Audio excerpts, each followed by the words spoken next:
Faktanya, semua kekacauan besar di dunia modern, dua perang dunia, senjata nuklir, bahkan lahirnya Nazi semuanya bermula dari satu hal yang kelihatannya sepele, satu peluru. Yup, cuma satu tembakan doang, bro, tapi efeknya, dunia kebakar. Kita balik ke tahun 1914, tepatnya tanggal 28 Juni, di kota kecil bernama Sarajevo, ada pangeran dari Austria-Hungaria. Namanya Franz Ferdinand. Dia lagi jalan santai bareng istrinya, Sophie, buat kunjungan kenegaraan. Tapi di balik senyum dan parade itu, banyak orang di Bosnia kesel banget sama Austria-Hungaria karena negara mereka dijajah. Salah satu yang benar-benar dendam adalah Gavrilo Princip, anak muda umur 19 tahun yang gabung ke organisasi rahasia bernama Black Hand, isinya orang-orang yang pengen Bosnia bebas. Di hari itu, Franz Ferdinand lagi lewat di jalanan Sarajevo. Di sisi lain, Gavrilo Princip udah siap di pinggir jalan, nunggu momen pas. Awalnya sempat gagal, tapi begitu mobil Franz belok salah arah, boom, dua peluru ditembakkan. Satu kena Sophie, satu lagi kena Franz Ferdinand. Dua-duanya tewas. Dunia langsung kaget. Austria-Hungaria marah besar dan langsung nuduh Serbia dalangnya. Terus dari situ, mulai efek domino yang paling gila dalam sejarah modern. Austria-Hungaria ngumumin perang ke Serbia. Rusia bela Serbia karena masih satu rumpun Slavia. Jerman bela Austria-Hungaria karena sekutu. Prancis bela Rusia karena juga sekutu. Inggris akhirnya ikut juga karena Jerman nyerang Belgia, negara kecil yang katanya netral. Dalam waktu cuma beberapa minggu, seluruh Eropa kebakar. Semua mikir, ini perang kecil doang, paling 2 bulan kelar. Tapi ternyata, yang mereka dapat justru 4 tahun penuh darah, ledakan, dan penderitaan. Lo tahu yang paling ironis, bro? Semua pemimpin negara besar waktu itu masih keluarga. Kaisar Jerman Wilhelm II, Raja Inggris George V, dan Tsar Rusia Nikolai II itu sepupu. Mereka sering foto bareng waktu kecil. Tapi begitu dewasa, malah saling tembak lewat jutaan prajurit. Lo bayangin aja, perang antar keluarga, tapi skalanya satu benua. Dan lucunya lagi, orang-orang dulu malah seneng banget pas perang diumumin. Mereka mikir bakal seru, kayak petualangan. Mereka bahkan bikin poster keren, paradi, dan yel-yel nasionalis. Tapi begitu sampai medan perang, baru deh sadar, ini bukan petualangan, ini neraka di bumi. Faktanya, begitu perang dimulai, Eropa langsung berubah jadi kubangan lumpur dan darah. Jerman punya strategi gila namanya Schlieffen Plan. Rencananya, nyerang Prancis lewat Belgia, biar bisa menang cepat di barat, baru balik ke timur buat lawan Rusia. Tapi rencana itu gagal total, bro. Begitu masuk Belgia, perlawanan lebih kuat dari yang dikira. Inggris langsung marah, karena Belgia diserang, terus ikut perang. Akhirnya, Jerman harus perang di 2 front, sekaligus barat lawan Prancis dan Inggris, timur lawan Rusia. Dan dari situlah muncul sesuatu yang terkenal banget, Perang Parit Trench Warfare. Tentara-tentara dari kedua sisi mulai gali parit super panjang, ratusan kilometer dari pantai Belgia sampai perbatasan Swiss. Lo bisa bayangin, bro, 2 barisan prajurit saling nembak dari lubang tanah berlumpur, selama berbulan-bulan tanpa gerang. Kadang cuma maju beberapa meter doang. Tapi korban bisa ribuan. Suasana di parit itu gila banget. Lumpur sampai lutut, bau mayat, nyamuk, tikus sejedek kucing, air dingin, kaki becek, makanan kaleng basi. Kadang mayat temen lo dikubur setengah di depan mata, dan setiap hari suara ledakan gak berhenti. Bayangin lo tidur sambil denger boom-boom tiap beberapa detik selama berminggu-minggu. Dari sinilah istilah shell shock muncul, trauma perang pertama yang tercatat dalam sejarah. Tapi walaupun semua penderitaan itu nyata, orang-orang tetap harus bertahan. Karena di balik parit itu ada musuh. Dan kalau lo berhantu, lo yang mati. Faktanya, banyak tentara yang waktu itu bahkan masih bocah umur 15,16 tahun. Mereka palsuin umur, biar bisa daftar perang, karena mikir perang itu keren dan heroik. Tapi begitu sampai di medan perang, mereka nyesal. Banyak yang tewas, bahkan sebelum ngerasain ulang tahun ke-17. Di sisi lain, teknologi perang mulai gila-gilaan. Senjata mesin pertama kali dipakai besar-besaran. Bisa Hah? nembak ratusan peluru per menit. Lalu ada artileri super gede, bisa hancurin satu desa dalam satu tembakan. Terus mulai muncul tank, pesawat tempur, dan kapal selam. Dunia belum pernah lihat perang segila ini sebelumnya. Tapi lo tahu apa yang paling konyol? Di tengah semua kekacauan dan kebrutalan itu, manusia tetap punya sisi lembutnya. Pas malam Natal tahun 1914, tentara Jerman dan Inggris yang udah berbulan-bulan saling tembak, tiba-tiba berhenti. Mereka keluar dari parit, tanpa senjata, terus saling nyapa, ada yang tukeran coklat, rokok, bahkan main bola baran di tengah medan perang. Bayangin, bro, dua kubu yang barusan bunuh-bunuhan bisa main bola bareng cuma karena suasana Natal. Tapi sayangnya, besoknya perang lanjut lagi, dan semua kembali jadi neraka. Gila banget ya manusia. Kadang bisa sebaik itu, tapi juga segila itu. Jadi kalau lo pikir perang itu cuma soal menang kalah, lo salah. Perang Dunia Satu nunjukin satu hal yang jelas banget, keserakahan dan ego manusia bisa ngancurin dunia cuma karena satu peluru. Dan ini baru awal, bro. Karena abis ini, dunia bakal nyaksin hal yang lebih gila lagi.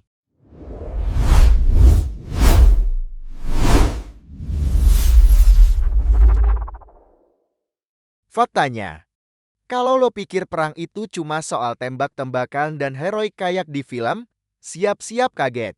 Karena hidup di medan perang dunia satu tuh, bro.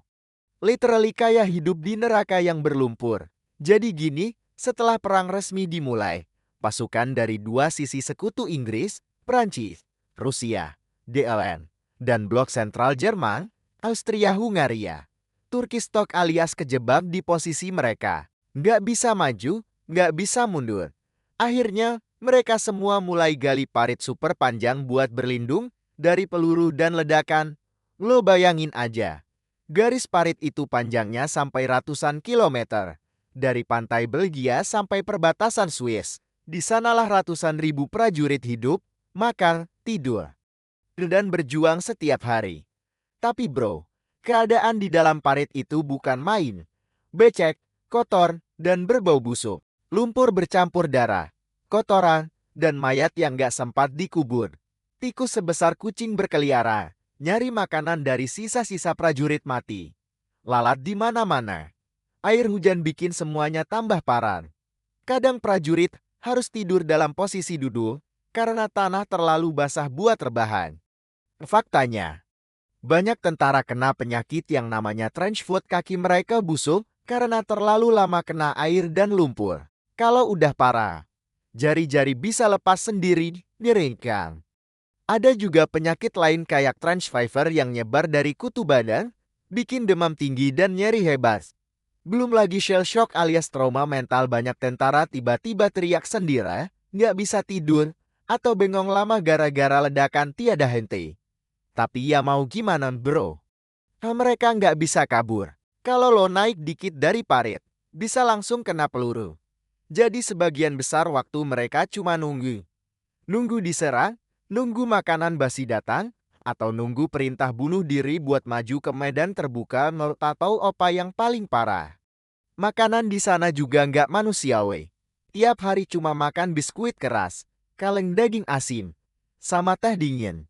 Kadang makanan udah basi, tapi tetap dimakan. Karena nggak ada pilihan lain. Dan jangan pikir parit itu cuma satu lapis.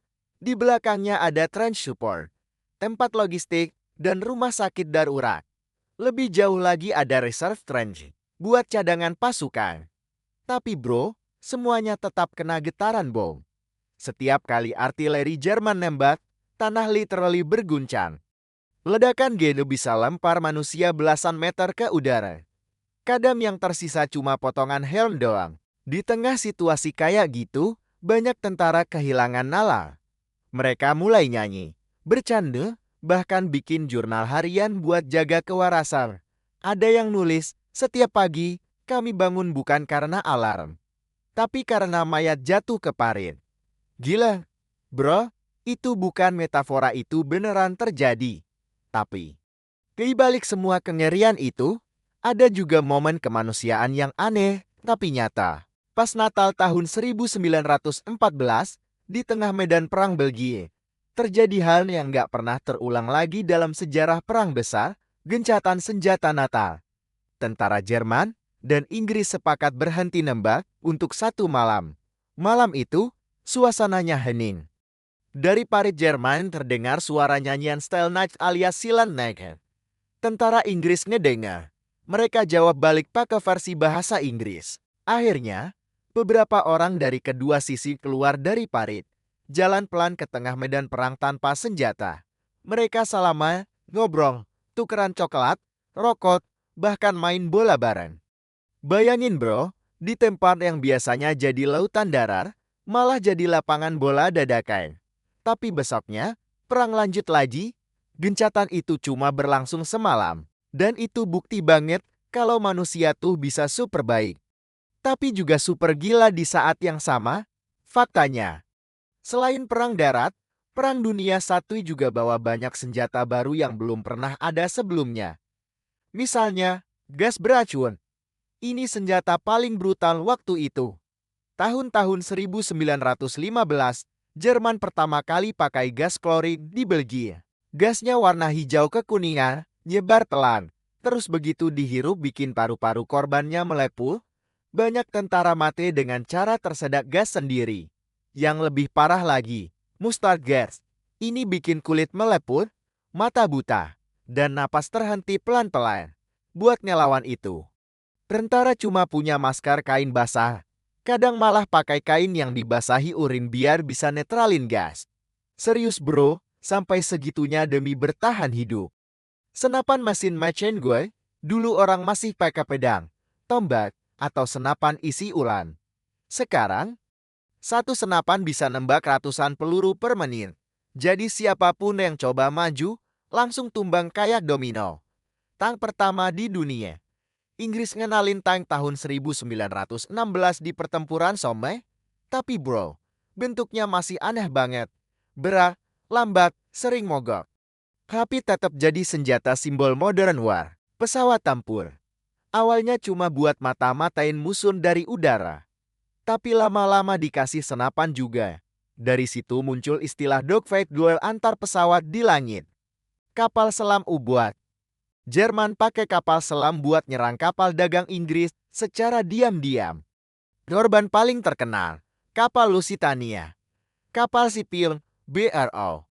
Tapi diserang torpedo, ribuan orang mati. Serangan ini bikin dunia makin muak sama Jerman. Nah, semua teknologi ini awalnya diciptain buat menang lebih cepat.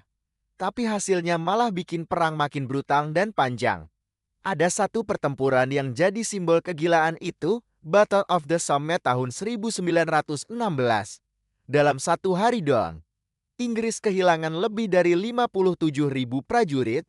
Bayangin bro, 57.000 orang dalam satu hari. Dan hasilnya, cuma maju beberapa kilometer aja. Lo bisa bilang ini perang paling gak masuk akal dalam sejarah manusia.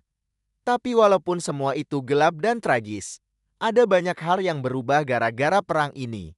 Teknologi medis berkembang pesat karena dokter terpaksa belajar cepat buat nyelamatin nyawa. Perempuan mulai kerja di pabrik dan rumah sakit, gantiin posisi laki-laki yang perang.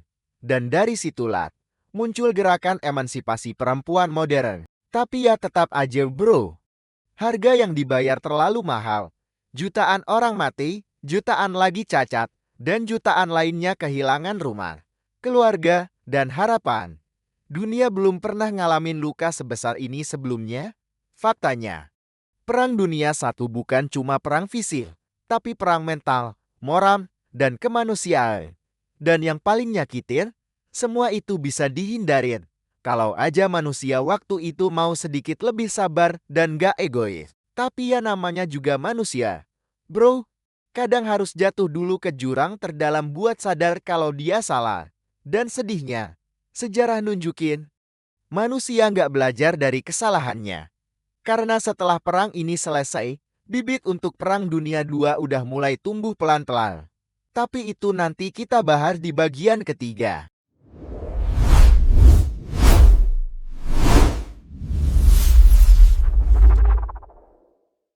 Faktanya, setelah 4 tahun penuh darah, ledakan, dan penderitaan, dunia akhirnya mulai kehabisan tenaga.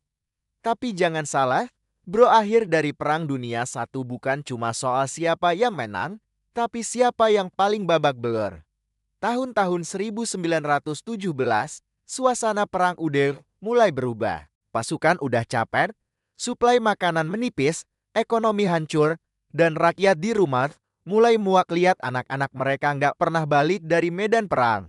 Faktanya, tahun itu juga Amerika Serikat resmi ikutan perang setelah kapal sipil Lusitania ditenggelamkan kapal selam Jerman. Terus ada pesan rahasia Jerman ke Meksiko yang ketahuan. Amerika marah, langsung masuk ke medan perang bawa jutaan pasukan fresh dan perlengkapan canggih.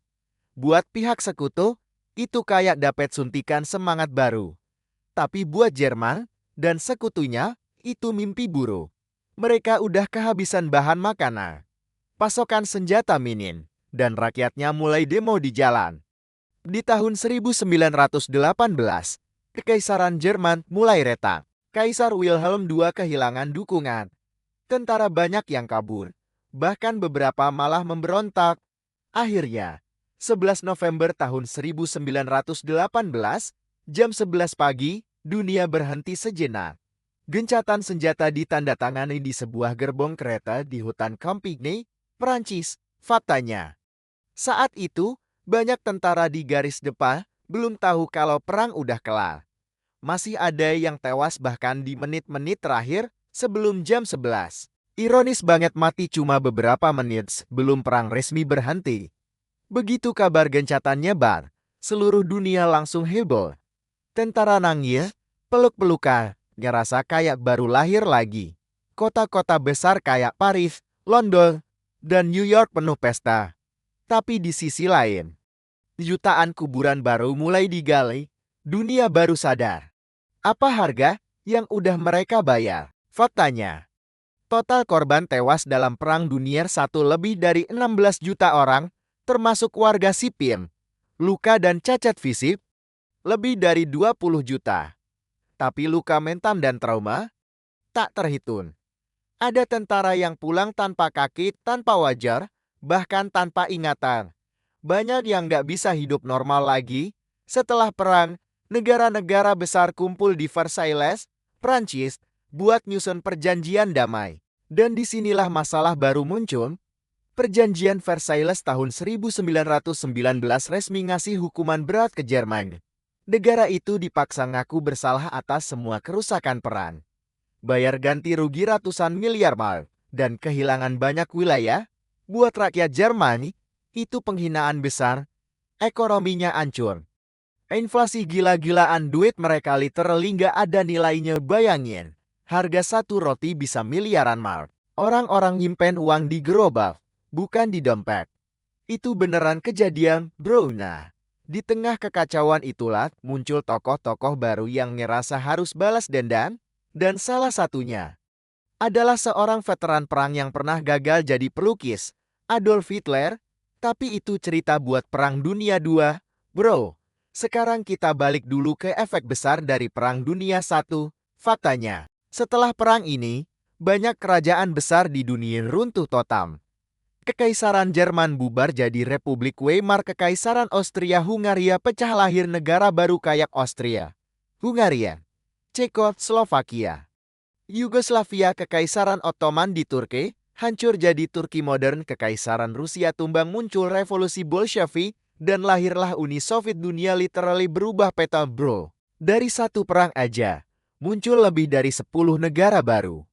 Tapi walaupun perang udah berakhir, efeknya nggak langsung hilang. Banyak kota rata dengan tanah. Ladang pertanian jadi kuburan massal. Orang-orang kelaparan. Dunia kehilangan satu generasi muda yang seharusnya jadi masa depan. Dan yang paling parah, Penyakit flu Spanyol tahun 1918 meledak setelah perang. Tentara yang pulang ke rumah tanpa sadar nyebarin virus ke seluruh dunia. Total korban? Diperkirakan 50 juta orang mati.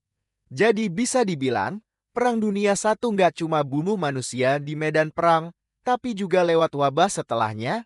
Tapi nggak semua hal negatif, bro. Dari tragedi itu, muncul banyak kemajuan juga. Teknologi medis makin canggih, terutama dalam operasi dan perawatan luka. Dunia mulai mikir pentingnya diplomasi dan perdamaian. Lahir Liga Bangsa-Bangsa League of Nations, cikal bakal PBB sekarang. Dan perempuan akhirnya diakui kemampuannya. Setelah kerja di masa perang, dunia belajar tapi cuma sebentar. Karena 2 dekade kemudian, manusia ngulang kesalahan yang sama lewat Perang Dunia II yang jauh lebih gila. Faktanya, banyak ahli sejarah bilang, Perang Dunia I itu kayak prolog neraka. Awal dari era baru yang lebih berbahaya. Tapi di sisi lain, juga ngebuka mata dunia soal arti damai, teknologi, dan harga kemanusiaan. Jadi, kalau lo denger nama Perang Dunia I, jangan cuma mikir itu sejarah jadul. Itu peristiwa yang ngebentuk dunia modern kita hari ini dari politik, teknologi, bahkan budaya pop. Semua berubah gara-gara satu peluru di Sarajevo, satu tembakan yang nge-trigger kekacauan global. Dan itulah BRO. Fakta paling gila dari semuanya. Kadang dunia nggak hancur karena bom, tapi karena ego manusia yang nggak bisa nahan diri. Dan sampai hari ini, kita masih terus belajar dari luka itu, atau minimal, berusaha buat nggak ngulangin lagi. Faktanya, Perang Dunia I perang yang katanya bakal akhiri semua perang. Malah jadi awal dari semuanya. Lanjutan closing menuju Perang Dunia II. Tapi cerita belum selesai, bro. Dunia baru aja keluar dari neraka, tapi bara dendamnya belum padam. Jerman hancur, rakyatnya lapar, dan harga diri mereka diinjak. Dari kekacauan itu, muncul seseorang yang ngerasa dunia harus dibalas. Veteran perang gagal yang nanti ngebakar dunia lagi, Adolf Hitler. Dan dari situ, lahirlah babak baru, Perang Dunia II, perang yang lebih besar, lebih gila, dan lebih berdarah dari sebelumnya. Faktanya, bro, manusia emang nggak pernah benar-benar belajar dari sejarah.